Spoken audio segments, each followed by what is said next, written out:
Well, welcome everyone to Eagle Dream's 20-minute tech break. This week, excited for this week's topic. It's all going to be around the speed of data, the urgent need to access and analyze data during COVID-19. So we had a great part one around data-driven marketing and using data to drive further change for your business a couple weeks ago. So with that, we thought it'd be great to bring Cody and Mike back to dig a bit deeper into that topic. So I think this will be a great option for you guys. I'm so happy you're able to join us. So if this is your first tech break, we're going to go through a few questions and then we'll open it up to Q&A. So feel free, if you have questions at any time, throw them in the chat box, but we'll also open it up. Would love to hear directly from you if you have questions at the end. And our speakers today, excited to introduce you guys to Cody Dalton, our Director of Creative and Web at Eagle Dream, and then Mike Farney. He is our SEO and analytics expert, guru extraordinaire. So I think they will have some great insight into this week's topic. All right, without further ado, I'm going to hand it off to Cody. Mike, take it away. Great. Thank you so much, Courtney. My name's Cody Dalton, Director of Creative and Web at Eagle Dream. Super excited to talk more about data and the need for that and the speed of data. We are seeing a lot of interesting things as we go through this time. A lot of things are changing, right? So thank you for joining us today. We'll be going over some of the questions that I know Courtney and team have sent out before. Courtney, if you can go to that next screen, please. So the first question is, why is there an accelerated need for data? So it's so interesting to see from all the data that we're seeing. The first thing is we know that it's important, right? So when we're looking to all of the businesses that we're working with, the thing that we always stress on is you have to look at your customers. What are your customers doing? You want to be very focused on the needs. What are they doing online? What are they doing in store? How can we best answer the questions that our customers are working with? And so customer data analysis really helps answer a lot of those questions. And it also informs business owners. It informs all the leads on the projects that we're on. What are the changes? What are the things that we need to maybe pivot? What are the things we need to look for in the future? And how can we really make better changes for business? So Mike really has been seeing a lot of interesting stuff, and I'll have him kind of talk about why there is an accelerated need for data. And there's some really cool stuff that we're seeing. So Mike, can you kind of give us a little more information on that? Why are we seeing all this accelerated need? Sure, Cody. Basically, what we've seen from a lot of customers over the last couple months, it's been since March 11th is really when we saw all these changes happen, and that's when the WHO made their announcement that this was a global pandemic, that crisis that we were dealing with. And we've seen companies move towards reporting, or the need to report, whereas they were doing it on maybe an annual or quarterly basis, and now they really have a need to look at their data on a monthly, weekly, and sometimes even daily basis, because things are changing so quickly. And I think this is indicative of any type of crisis that might happen. And I think what we've seen is companies who really had a strong digital operating plan, where they were really good understanding of not only their customer data, but their operational data and how that all comes together. And they have a team that's reporting on that, monitoring and reporting on that information. They've done a lot better than some other companies during this crisis. So I think the thing that we've learned is not just COVID-19, but any crisis in the future, it's going to be important to have access to that data. I do have a quick slide here that shows kind of how dramatic some of these changes have been. And this is some business data that shows some different industries and businesses after March 11th. and you'll see just these huge dips in the amount of business traffic that they've had.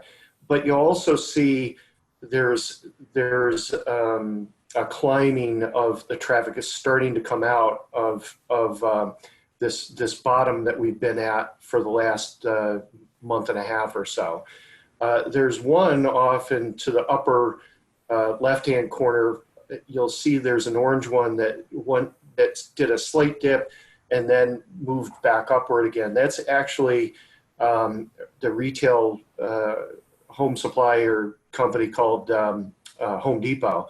And I think if anybody's been to Home Depot lately, you'll notice that they made some big changes to protect not only their customers but their employees as well. And they responded to it very quickly. I think they had a very good understanding of their customers, what their customers were concerned about, what their customers' needs were, but also how their employees were viewing the workplace. And they responded by allowing only a certain number of people into their stores, requiring masks. They put shields up at cash registers and customer service areas. And you can see they've rebounded much more quickly. Of course, there are other factors that they can't control, but I thought some of these graphs were good kind of showed how drastic the changes can be, not only in the industry overall, but how you react to it can impact that. And of course, data is essential, and understanding your customer data is essential to all that. Yeah, those are definitely great points. And I think that's what we're seeing, right? There's so many changes, and it's pretty much weekly and daily that you have to keep up with the changes. Like Starbucks just opened in Rochester this weekend, and the lines have been just crazy, right? So there's going to be a lot of reopening, a lot of businesses. You're going to see a lot of different changes. And that's why we definitely see a big data acceleration. It's because you need to know the customer and what those behaviors are happening. So some of the sources of data. So Mike, let's kind of talk about what are the sources. So what's that data that we're starting to really look at? Yeah, I mentioned it a minute ago, but I think there's two big areas, obviously, the customer data and operational data. And customer data, you just use the example of Starbucks. My hunch is the ordering patterns might be slightly different.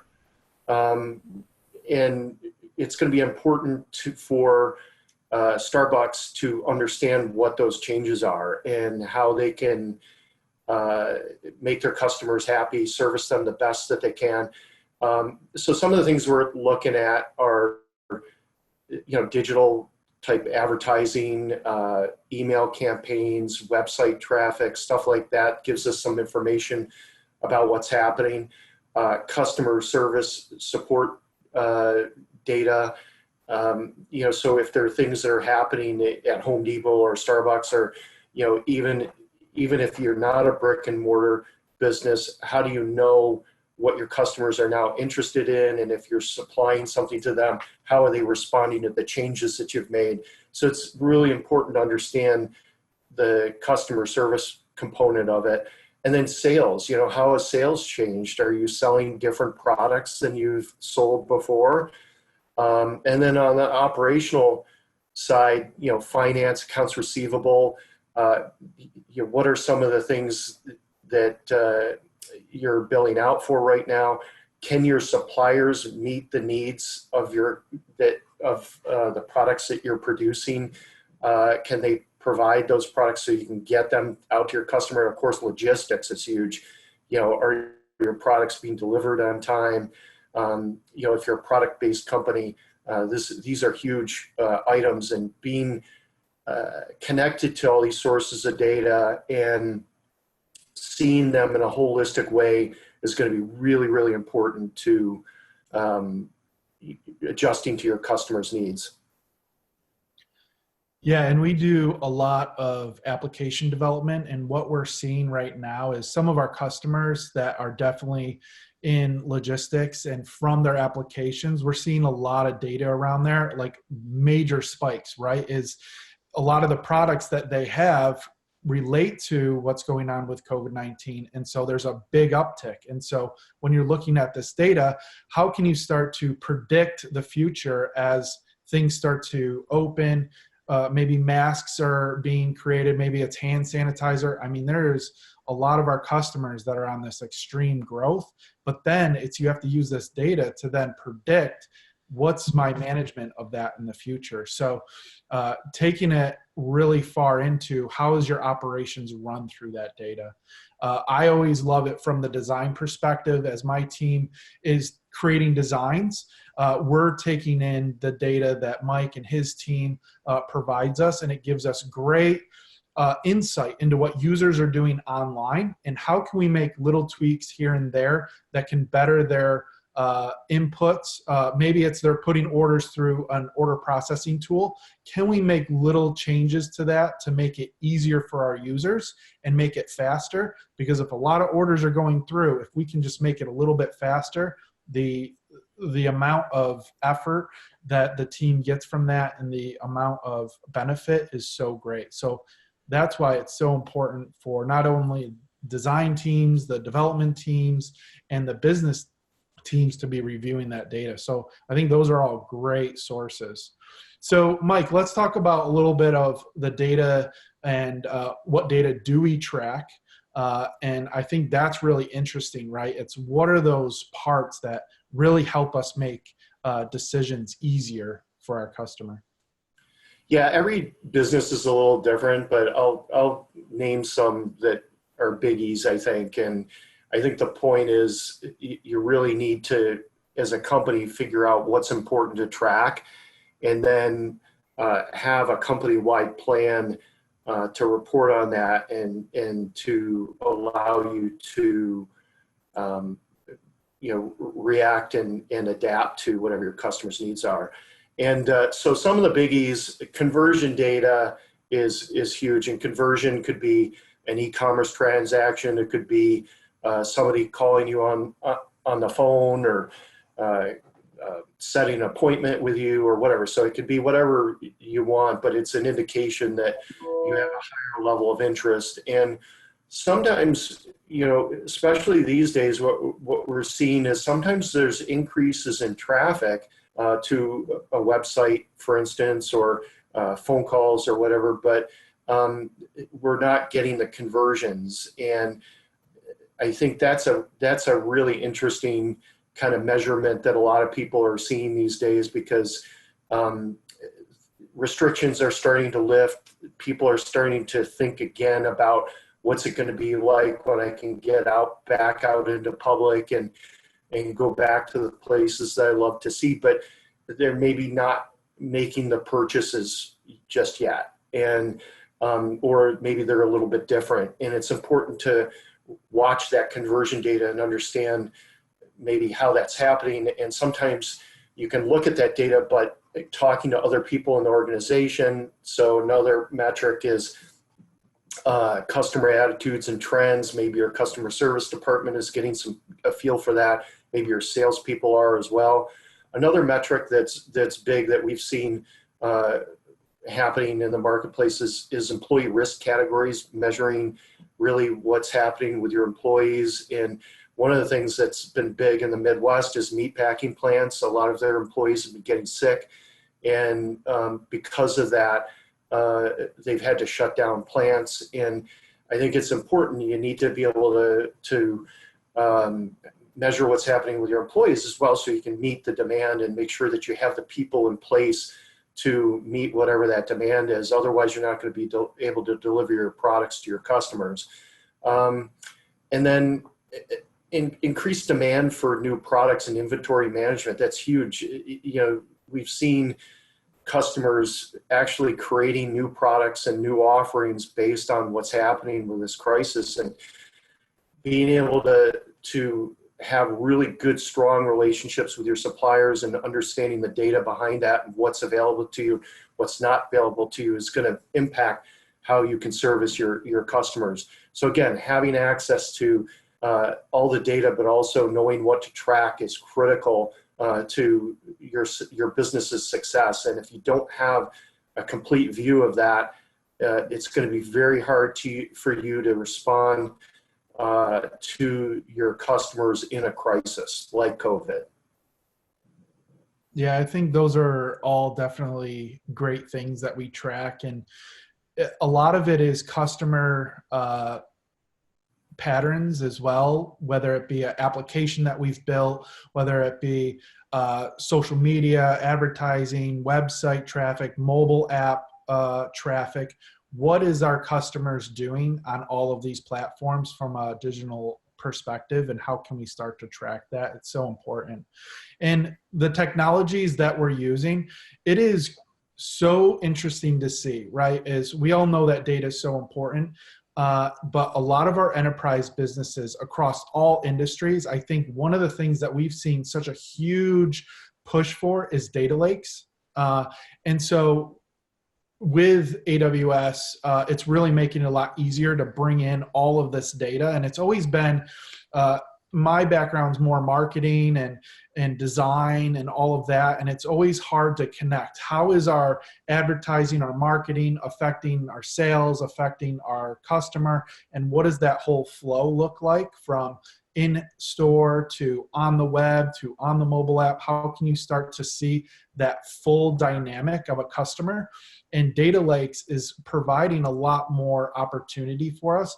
Mike, what are some of the other technologies that we're using when it comes to data lakes, when it comes to mobile apps and all the applications that we're building for our customers?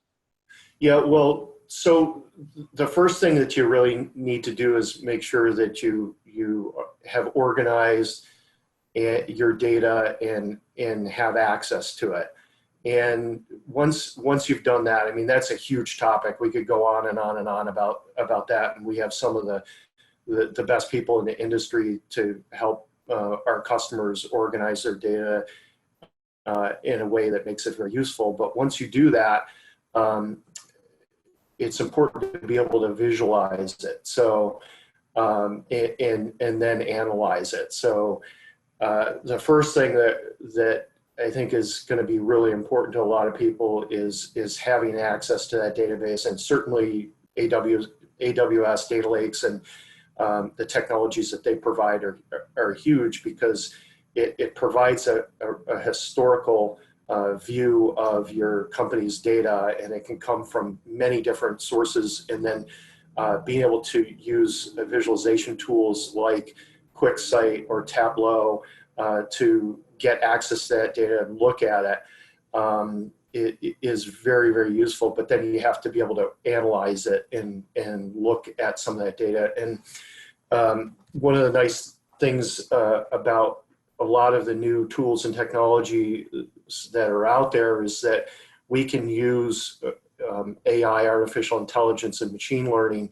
to start to look for patterns and things with our customers and within our organizations that start the process of analyzing something and looking at it in a deeper way to see how it's impacting our business. And a couple of examples of that: AWS has some great AI services that can allow you to look for particular patterns, allow people to search in natural language, looking for things, looking for anomalies or issues in analytical data. So they provide some really strong services there. Even Google Analytics is providing something called Insights, which is an AI that is looking at your data and looking for some patterns that you might be interested. You might look at and say, oh, well, you've seen a big jump in traffic here or there. You should take a closer look at this. So these are technologies that are relatively, newly available to us, and having access to that data and these tools to allow you to visualize and analyze the data is absolutely critical these days.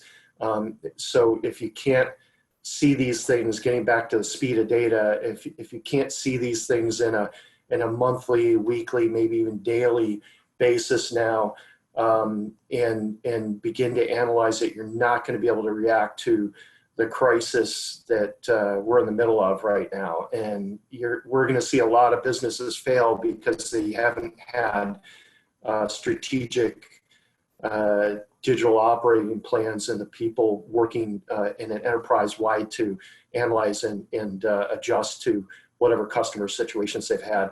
But the companies who have are going to be stronger than ever. It's a great point. And I know that kind of wraps up those 4 questions that we wanted to kind of cover. Any questions from anyone out there? As I mean, just like Mike said, it's getting the data faster. Before, if you're thinking 5 years, 10 years back, it was you had a whole team kind of putting together reports, Excel documents, putting together these reports and then providing that to the executive team. Right now, executive teams, the C-suite, directors, they want reports right now on their desk. How can I get that data from all these different places in one spot? Executive reporting, quick and efficiently. I think right now is a great time, right? The speed that we can get this data is so important. So those are great points, Mike. Thanks. Any questions? You can put those right into the chat and then go through those. If you'd like to raise your hand too and talk directly to our speakers, you're more than welcome as well. Oh, Cody, Mike, it looks like we have a question from Jessica. Can you give us some examples of how AI, ML, or AI and machine learning might help analyze data? Yeah, so I think the best one, the one that we use the most is the Google Analytics side of it to look for those changes that in the monthly website data that we have, and we can say, okay, well, we noticed that your traffic or your conversions were either up or down by a certain percentage point. You know, that's big, because the challenge is we have these monthly reports that we go through, that we create, but there's these situations that are outside of the reports that we generate for our customers every month. And so when an AI tool is out there that's looking at other things that we may not be looking at directly, it's a trigger for us to go and say, oh, well, something over here changed in a big way. We need to drill down into that and get some more information about what's actually happening. If those things weren't in place, then we might miss a very big signal about something that's happening that we didn't even know that we needed to be looking for. So AI and ML are huge for that. You know, it's kind of like having that third eye that's out there looking for things that you may not be looking at directly. So, you know, we see that in the visualization and data lakes that we work on, but also in web analytics. We see that that's where we use this technology the most. Awesome, thanks. And then we have another question from Griffin. If a business is looking to build a new application, how can you use data to help inform decision making or help build the application? Yeah, so this is a great question. A lot of times it starts with knowing your customer, right? And a lot of this comes back to the customer. I was watching a couple of videos just this past week. Jeff Bezos of Amazon, he is saying AWS, Amazon is so customer oriented. That is their top metric, right? They're not really looking at what their competitors are doing. They're looking at who's their consumer, who's their customer, and how can they better service them. So when it comes to building a new application, first off, we want to learn who's your customer, what's the data that we can learn from them, create personas. Then we have a lot of different opportunities with usability testing, where we create mock-ups and then gather data on how people use an application. And through that, we see what recommendations we can do to better the UI, the UX. So really, the thing that really makes data so important to like a design team that I manage is what recommendations can we take to make our application even better? How can we make our development even better? I know AWS has a really cool product called Amazon Personalize. This is an amazing tool. It's all built around machine learning. It takes in data from the website, or say you have an online store. It takes in the data and then it starts to personalize the product recommendations for that person, or it could be content. What's the content recommendations for that user? We know that me being a user could be potentially different than what Mike is searching for online or trying to find on his mobile application. So using tools like that can definitely help with your decision making. Awesome. Yeah, and I just add to that a little bit, Cody. I think that the other thing that we do too is after we launch an application is looking to see how customers respond to that application. So, and certainly when crisis like COVID or anything else happens, that can change again. So it's not a one-time event. It's something that we need to be keeping an eye on in the lifespan of that application, so we understand how customers are how their attitudes are changing towards that application as new things happen in the world around us. Yeah, and that's one thing is whenever, Courtney, back to that question, is when we're building a new application and we're working with Mike and his team, is there any historical data? Has the business or have they set up the right measures to start collecting the data, which is very important. That's like the first thing we ask. Do you have any data that we can start to digest and start reviewing? Because a lot of that can help us predict what the new application should have as an opportunities. And Mike is always providing recommendations to our team that helps our design teams, our development teams, our content teams. So those are all great things. Awesome. Cody, Mike, thank you so much. Right on the dot, 1 o'clock. Thank you everyone for joining us today. And we're happy to send off the graph that Mike and Cody shared in the presentation with the recording. So stay tuned for that.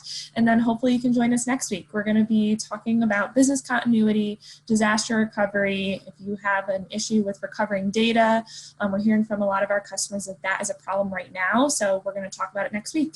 Thanks so much. Yeah, and if anyone, just to follow up, if anyone wants to connect with Mike or myself, please feel free to reach out.